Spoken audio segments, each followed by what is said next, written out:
वहाँ खड़े रहेंगे या लाइन में जाना है।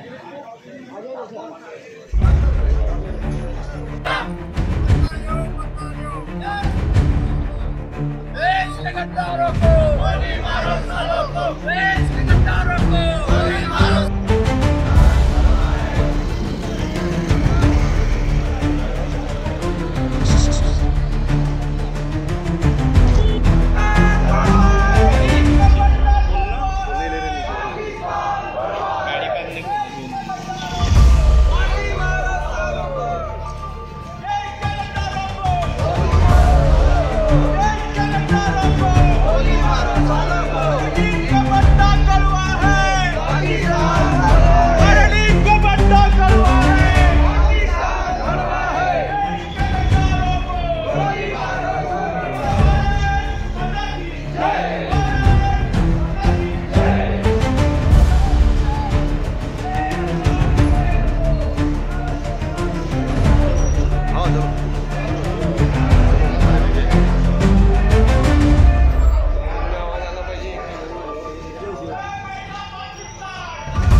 माननीय तहसीलदार साहेब, तहसील कार्यालय बोदवड, तालुका बोदवड, जिल्हा जळगाव, मान्यवर महोदय, जम्मू आणि काश्मीर राज्यातील पहलगाम येथील पर्यटन स्थळावर झालेल्या अतिरेकी हल्ल्याचा आम्ही सर्व समाज बांधव तीव्र शब्दात निषेध व्यक्त करतो आहे।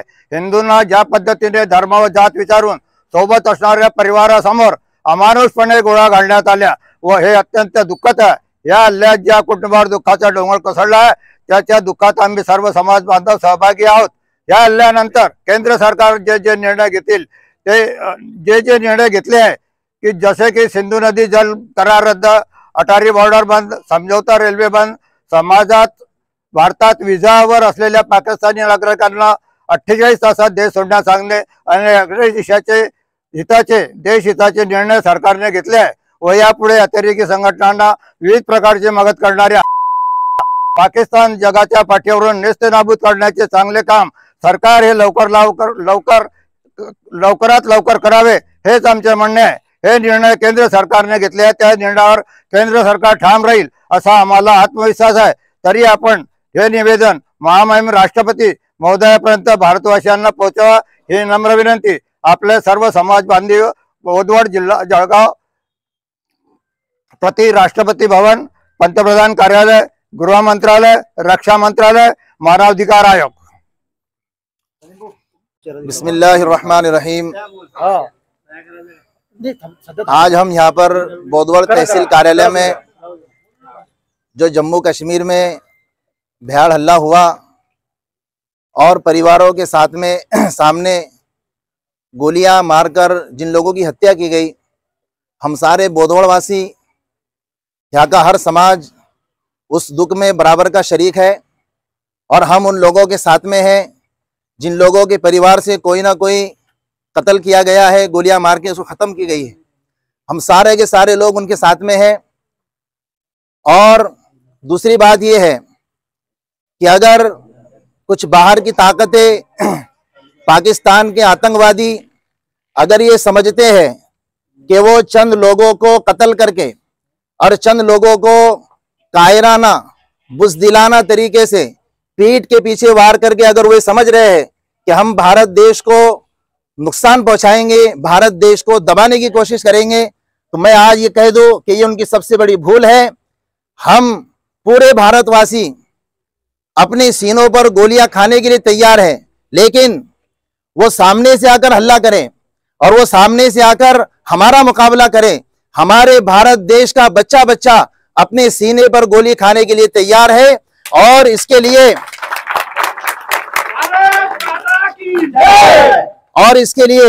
जो लोग जिम्मेदार हैं, जो ताकतें इनके पीछे काम कर रही है, चाहे वो देश के अंदर हो चाहे देश की बाहर की ताकतें हो, हम उनका हर एतबार से मुकाबला करने के लिए तैयार है।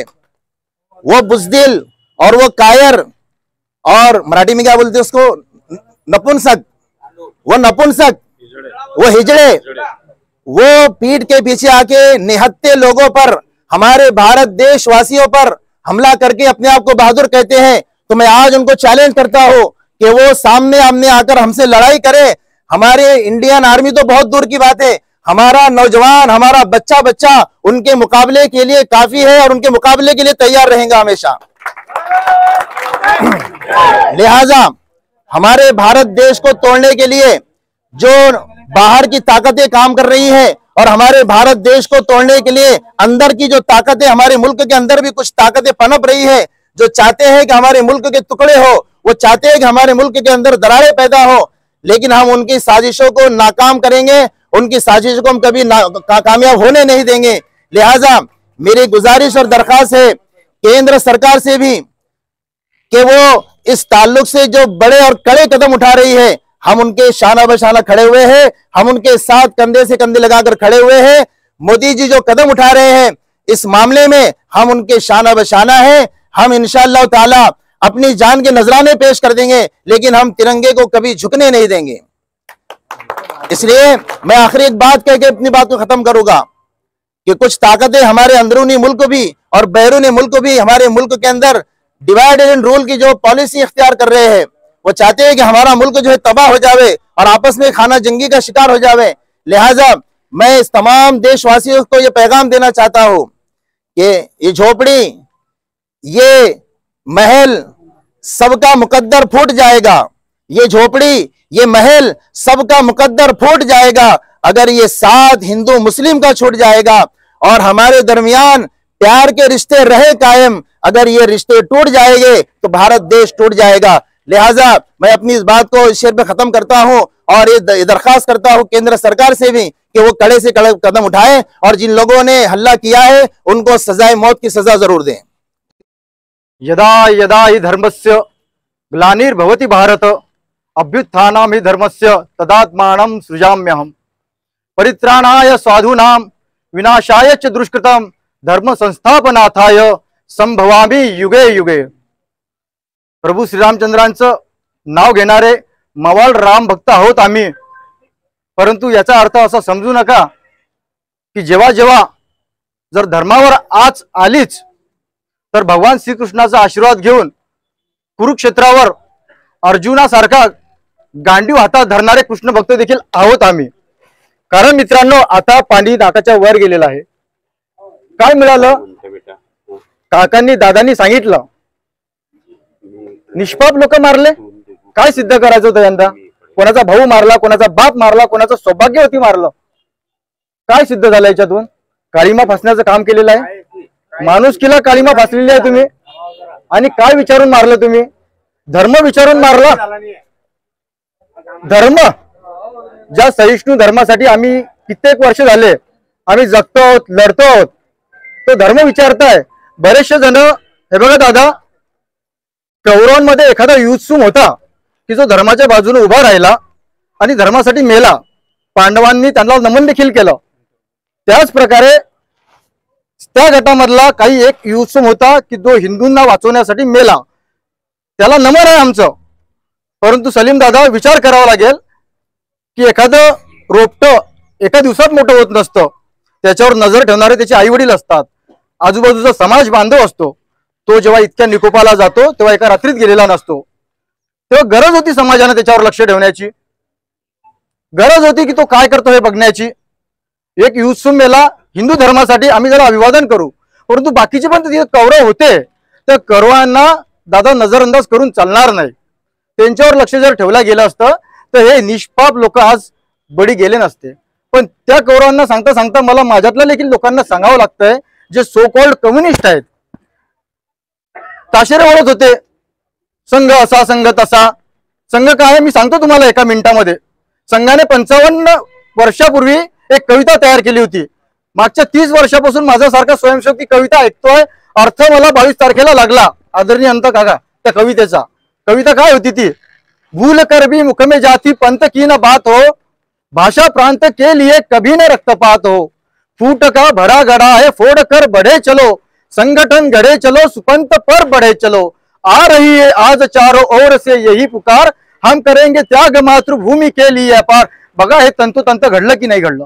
संघाने 55 वर्षापूर्वी सांगितलं होतं जाती जातीत विभाजन होऊ देऊ नका, समाजामध्ये विभाजन होऊ देऊ नका, पंथामध्ये भाषेमध्ये आणि प्रांतवादामध्ये विभाजन होऊ देऊ नका। कोळके दादा जात नाही विचारली, समाज नाही विचारलं, गांडूंनी धर्म विचारला, धर्म विचारून ठोकलाय का? त्यांना इकडून अक्कल आली? त्यांच्या लक्षात नव्हतं का? त्यांना हे समजायला पाहिजे होतं की या भारत भूमीमध्ये 4500 वर्षाचा इतिहास आहे। तुम्हाला मारायचं होतं ना। आता तुमचा बाप श्रीनगरमध्ये येऊन बसलेला आहे, ज्याला म्हणतात गृहमंत्री अमित शहा। आता वाजवा तुमच्या बंदुकीचा आवाज। महाराष्ट्राचं संकट मोचक गिरीश महाजन तिथे येऊन बसलेले आहे, एकनाथ शिंदे साहेब तिथे येऊन बसलेले आहे। तुमच्या गावामध्ये जर जोर असेल तर बंदुकीचा आवाज करा। मी सांगतो साला, त्या पाकिस्तान मधली ही फॅक्टरी जी ना अतिरेक्यांची ती दूर दूरपर्यंत दिसणार नाही। परंतु निष्पाप लोकांना मारलं तुम्ही, ज्यांच्याकडे काही शस्त्र नव्हते, काही अस्त्र नव्हते, त्यांना हात लावला। पण मला त्यांच्यासोबत संवेदना व्यक्त करताना एक कलियुग आहे म्हणून उद्धव दादा हे सांगावंसं वाटतंय की आधार दिला बरं, आपल्या नेत्यांनी खरोखर आधार दिला तिथल्या लोकांना। 22 तारखेला हा जेव्हा प्रकार घडला, आम्ही 21 तारखेला गिरीश भाऊंच्या भेटीला जाणार होतो। गजानन भाऊ आयवी लागलेली होती बॉम्बे हॉस्पिटलमध्ये, 2 दिवस झाले आयवी लागलेली होती। फडणवीस साहेब तिथे आले 22च्या रात्री, गिरीश महाजन साहेबांना सूचना केल्या, गिरीश भाऊ तुम्हाला श्रीनगरच्या दिशेने जावं लागेल, महाराष्ट्रातल्या जनतेला आधार द्यावा लागेल। एका शब्दाचा उच्चार काढला नाही भाऊंनी, कारण भाऊंना माहित होतं की आपलं कर्तव्य आहे। अर्धी आयवी सोडली आणि श्रीनगरच्या दिशेने रवाना झाले। पण फडणवीस साहेब देखील हुशार होते, त्यांना माहित होतं की 16व्या शतकामध्ये शिवाजी महाराज बोलले होते तानाजीला की गड आला पाहिजे, गड आला सिंह गेला। पण फडणवीस साहेब बोलले की गिरीश भाऊ गडही राखायचा आहे आणि सिंह देखील सांभाळायचा आहे, कारण तब्येत खराब होती। भाऊ गेले, शिंदे साहेब गेले, अमित शहाजी गेले, गड राखला, आपले 1500 लोकांना आधार दिला आणि स्वतःच स्वास्थ्य सांभाळलं। यातून हे सांगतोय की आपले जे नेते आहेत खरोखर आपल्यासाठी जीवाचं रान करतायत, जीवाची पर्वा करत नाहीये। परंतु अशा या ज्या गोष्टी घडतायत, या गोष्टींमधून आपल्याला एक बोध घ्यायचा आहे की इथून पुढे तरी जाती जातीमध्ये विभाजन होऊ देऊ नका, समाजामध्ये आणि भाषामध्ये आपला वाद निर्माण करू देऊ नका। कारण टार्गेट करणारे धर्म म्हणून टार्गेट करता। मौलवी साहेब आम्ही मानतो की तो एक युसूम आहे, त्याला आम्ही अभिवादन करतो, जो आम्हा हिंदूंसाठी मेला। आम्ही त्याला विसरणार नाही, आम्ही कलाम साहेबांना विसरलो नाही, आम्ही अब्दुल हमीद यांना विसरलो नाही, पण आम्ही त्या नराधामांना देखील विसरणार नाही मौलवी साहेब। कारण आमचा आत्मा तीळ तीळ रडतोय। काय सिद्ध करायचं होतं यांना? काश्मीर तुम्हारा आहे। अरे काश्मीर आमच्या बापाचा होता, आमच्या बापाचा आहे, आमच्या बापाचा 100 वर्ष काय 1000 वर्ष तो राहणार आहे। मी इतकं बोलेल आणि विनंती करेल इथल्या समस्त हिंदू समाज बांधवांना की आपला सहिष्णू धर्म आहे, सगळ्या धर्मांचा आपल्याला आदर आहे, सगळ्या धर्मांसमोर आपण नतमस्तक होऊ। पण मित्रांनो आपल्या धर्माशी एकनिष्ठ राहा। जेव्हा आपण आपल्या धर्माशी एकनिष्ठ राहू, कारण मला गर्व आहे तिथं मरणारे जे 15 होते ना, लपवला नाही धर्म कोणी, सांगितलं जेव्हा हिंदू आहे गोळ्या घाल माझ्या छातीवर, कोणी धर्म लपवलेला नाहीये। मला अभिमान आहे त्यांचा आणि सगळ्यांना अभिमान वाटला पाहिजे। मी परत परत सांगतोय की त्या एका मुसलमान इमान बाळगणाऱ्या त्या मुसलमानाचा आम्हाला अभिमान आहे, परंतु आमचे जे मेले तिकडे त्या हिंदूंचा आम्हाला शत अभिमान आहे। आणि त्या सगळ्यांसमोर आज आमचा सगळं समाज हा उभा आहे। इतकं बोलतो, यानंतर विनंती करतो आदरणीय दादांना की त्यांनी आपलं मनोगत व्यक्त। उपस्थित सारे समाज, सारे पक्ष, साऱ्या जाती, सारे पंथ यांच्या थोडक्या अभिनिवेशाच्या पलीकडे जाऊन आम्ही मुसलमान आहोत, आम्ही हिंदू आहोत, आम्ही ख्रिश्चन आहोत, ईसाई आहोत, शीख आहोत, या भावनेच्या पलीकडे जाऊन आम्ही भारतीय आहे ही भावना मनाशी जोपासून या ठिकाणी सारे आलेले बांधव आहेत। आज जी घटना घडलेली आहे अतिशय वाईट वाटते आहे, परंतु परिस्थिती अशी आहे की आज जे धर्मवेडे आहेत, धर्मांध झालेले आहेत, त्यांच्यापाशी सत्ताही आहे आणि त्यांच्यापाशी बंदुका सुद्धा आहेत। परंतु बंदुका आणि सत्ता यांच्यापेक्षा मित्रांनो शक्ती जास्त कशात असते तर आपले एकजुटीत असते, आपल्या विश्वासात असते, आपल्या एकमेकांच्या बद्दल असलेल्या बंधुत्वामध्ये असते। अमोलजींनी सांगितलं की त्या ठिकाणी धर्म विचारून गोळ्या घातल्या गेल्या, परंतु ज्यावेळी आमच्या एका मुस्लिम बांधवानं त्यांना वाचवण्याचे प्रयत्न त्याच्या परीनं केले, त्याला मी सर्वात पहिल्यांदा मानवंदना अर्पण करतो आणि गेलेल्यांना श्रद्धांजली अर्पण करतो। आज बाबासाहेब आंबेडकर सांगून गेलेत की धर्म ध्रुधार येते इति धर्म। धर्म केवळ तोच असा असतो की माणसानं माणसाशी कसं वागावं, माणसाचं माणसाशी नातं कसं निकोप असलं पाहिजे आणि तो धर्म तुमच्या उंबरठ्याच्या आत तुम्ही पाळला पाहिजे, इतरांवर लादला नाही पाहिजे। मात्र आज जे काही झालेलं आहे तर अमोलजी, हा जो आजचा प्रकार घडलेला आहे हा केवळ धर्मांधतेतून झाला असं म्हणणार नाही मी, तर काही राज्यकर्ते असे आहे काही देशांचे की त्यांना धर्मांधता वाढीला लागल्याशिवाय राज्य करता येत नाही, ही वस्तुस्थिती आहे।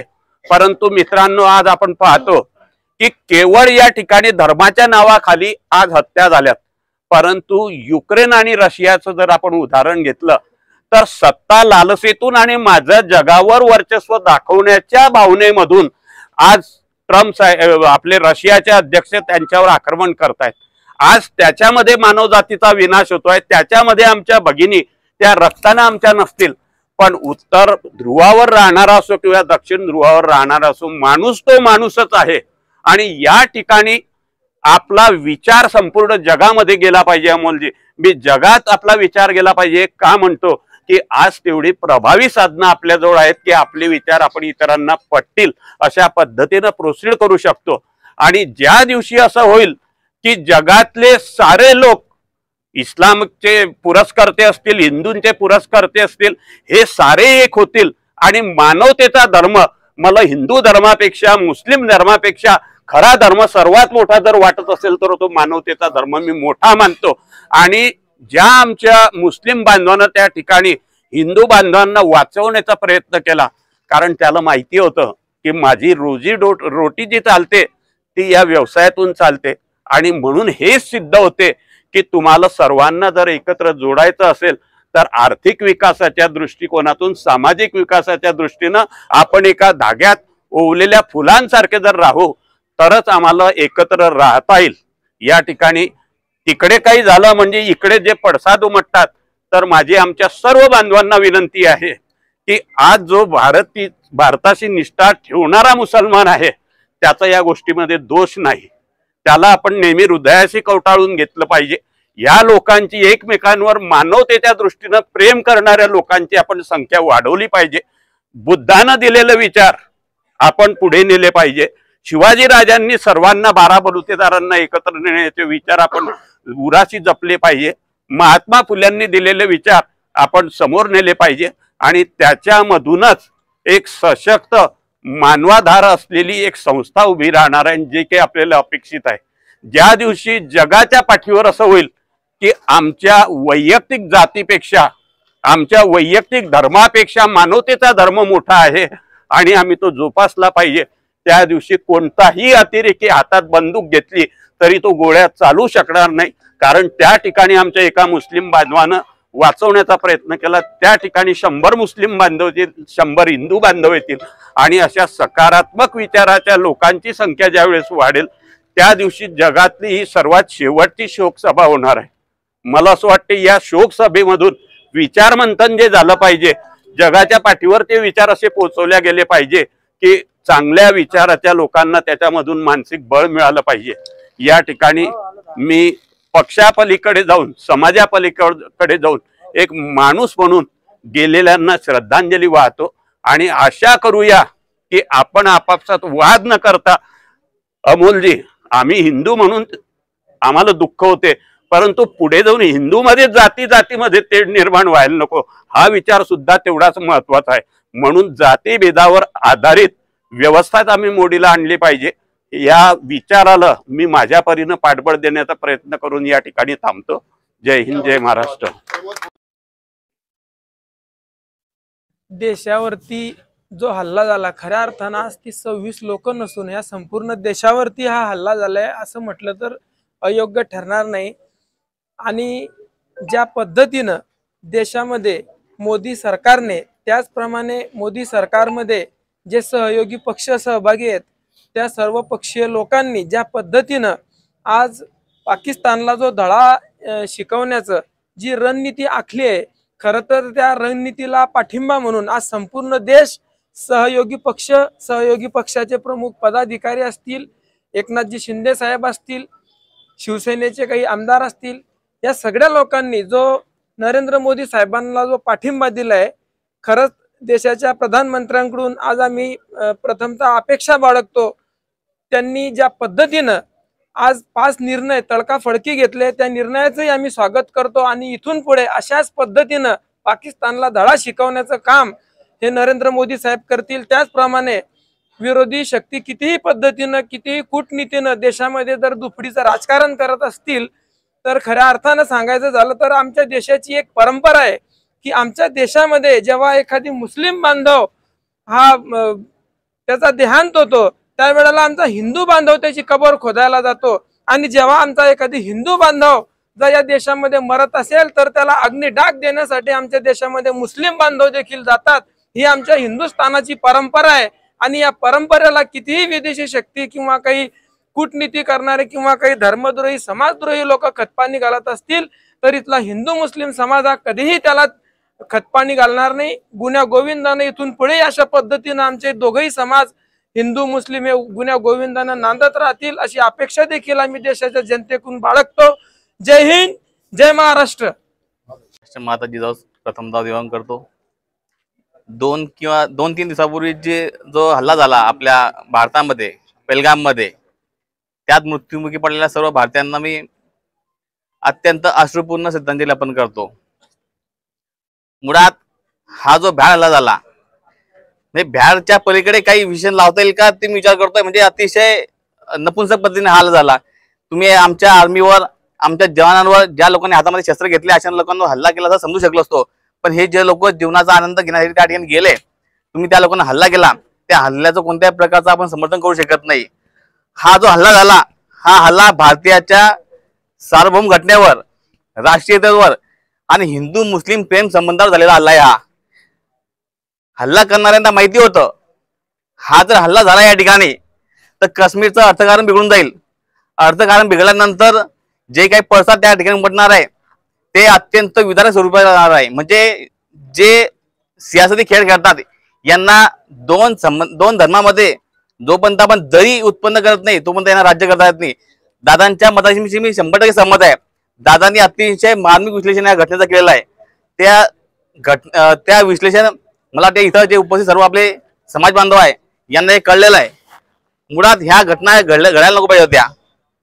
म्हणजे ह्या अशा पद्धतीने हे काही चालू आहे, यांना अपेक्षा होती ह्या भारतात पहिल्यापासूनच, म्हणजे काही वर्षापासून हिंदू मुस्लिम जे दरी वाढवली जाते त्याला खतपाणी घातलं जाईल आणि अपेक्षेप्रमाणे भारतीयाचं राष्ट्रीयत्व मानणारे जे काही घटक आहेत हिंदू किंवा मुस्लिम ते शिव्या घात आहेत.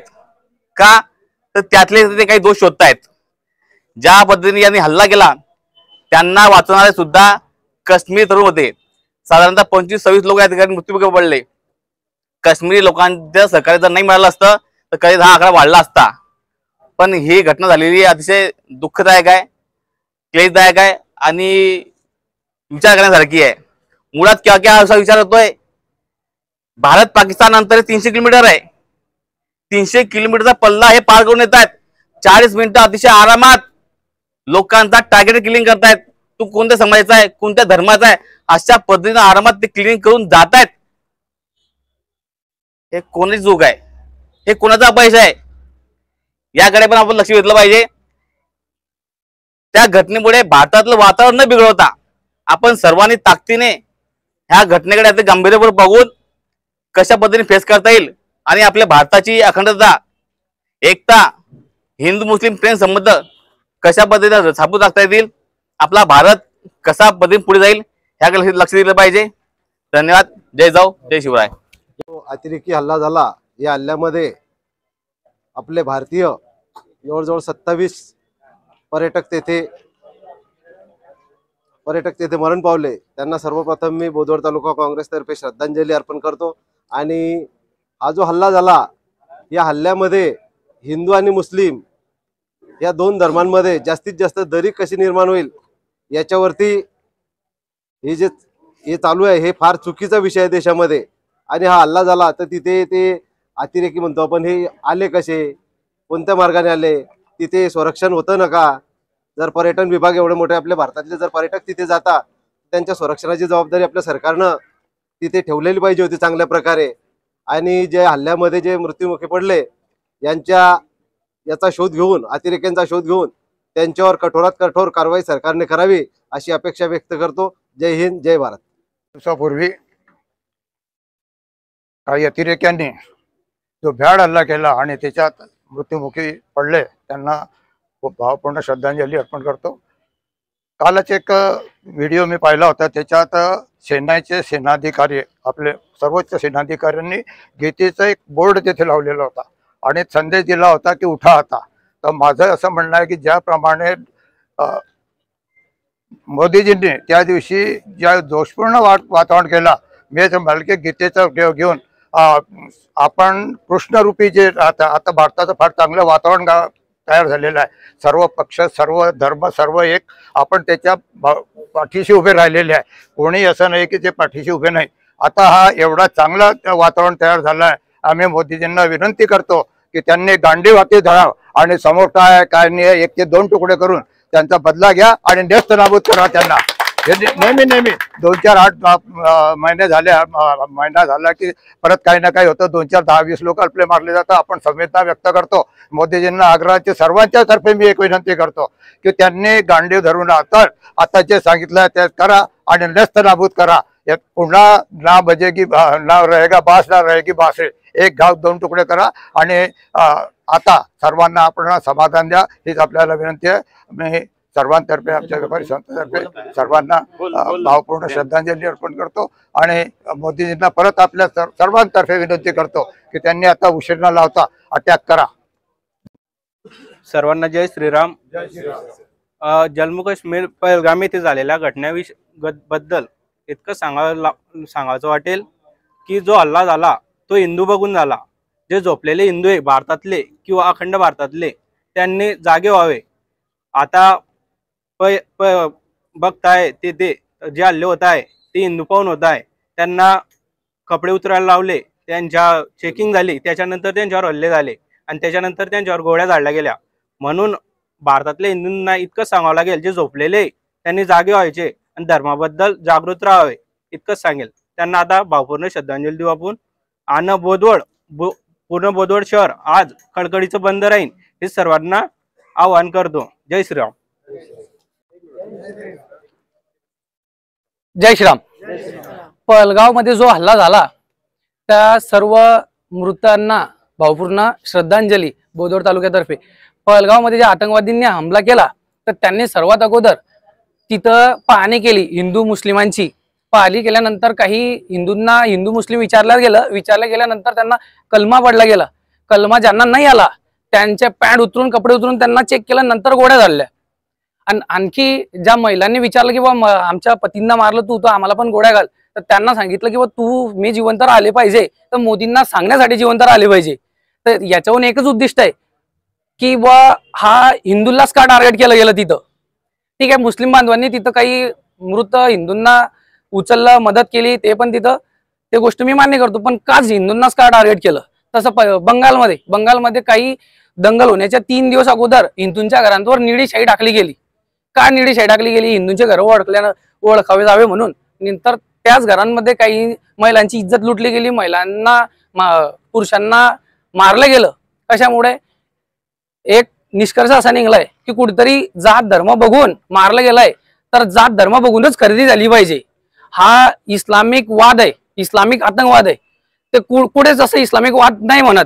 तुर्की आतंकवादी, तालिबान आतंकवादी असंच बोललं जाते. मग आतंकवादी हे इस्लामिक का असता? हिंदू का कोणी आतंकवादी बनत नाही? त्यांनाच त्रास होतो का? माझं सर्वांना एकच विनंती आहे की जात धर्म बघून मारलं गेलंय, तर जात धर्म बघूनच खरेदी झाली पाहिजे. जात धर्म बघूनच आर्थिक बहिष्कार झाला पाहिजे. नाहीतर आपल्या घरावरही 2 दिवसांना निळी शाई फेकली जाईल आणि आपलीही कत्तल केली जाईल. हे सर्व हिंदू बांधवांना माझी कडकडीची विनंती आहे, जागृत व्हा. जागृत होण्याशिवाय तुम्हाला पर्याय नाही. जय श्रीराम. ओम पूर्णमदम पूर्णमिदम पूर्णात पूर्णमुदच्यते पूर्णस्य पूर्णमादाय पूर्णमेवावशिष्यते। ओम शांति शांति शांति।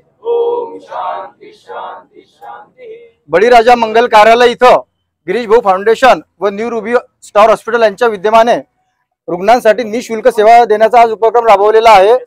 मी विनंती करेल सगळ्या रुग्णांना, संबंधित कार्यकर्त्यांना की आपल्या आजूबाजूला जे रुग्ण असतील त्यांना आपल्या बळीराजा मंगल कार्यालयामध्ये 10 ते 2च्या दरम्यान घेऊन या।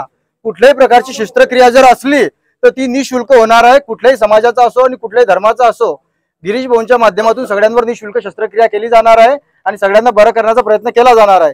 तरी वेळ सकाळी 10 ते 2 बळीराजा मंगल कार्यालय इथं सगळ्यांनी यायचं आहे। विनंती आहे या नगराध्यक्ष साहेब, हा या मोदी साहेब।